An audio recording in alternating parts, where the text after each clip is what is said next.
So guys welcome back to my YouTube channel. So guys আমরা চলে এসেছি আমাদের তমলুকের রাজার মহলে। গাইস দেখতে পারো, মহলটা দেখিয়ে দাও গাইস। দাঁড়া, এদিকে লোক বেশি চলে যাও।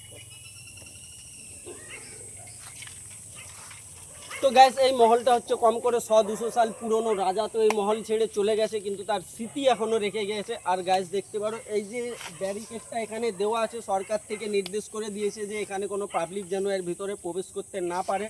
তো আমরা বাইরে থেকে এসে এখানে ভিডিও শ্যুট করতেছি গাইস। আর এই যে তালাবটা দেখতে পাচ্ছ, তালাবের দিকটা লোকেশন ফোকাস করো ক্যামেরাম্যান।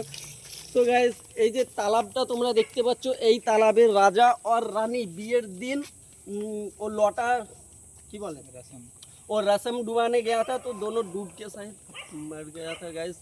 और ये जो তো গাইস এই যে আমের গাছগুলো দেখতে পাচ্ছ, রাজা আর রানী এই গাছ থেকে আম পেড়ে খেত। তো গাইস রাজা আর রানী এই গাছগুলো থেকে আম পেড়ে খেত। আমরা তো তখন ছিলাম না, আমাদের জন্মের আগেকার কাহিনী আমরা লোকের মুখ থেকে শুনেছি। তো বলতে পারবো না কথাটা কতটা সত্য বা কতটা মিথ্যা। সো গাইস আমাদের এই রাজার মহল তোমাদের কেমন লাগছে দয়া করে কমেন্ট করে জানাবেন।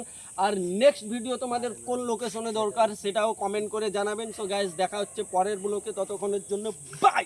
একটু দেখে দাও মহলটা, সেই ভিতরটা ওই দেখ কোনটাকে যায় এটা সে, হ্যাঁ ক্যামেরাটাকে ওই সেন্টার দিয়ে, হ্যাঁ ওইগুলা ভিডিও তো লাস্টে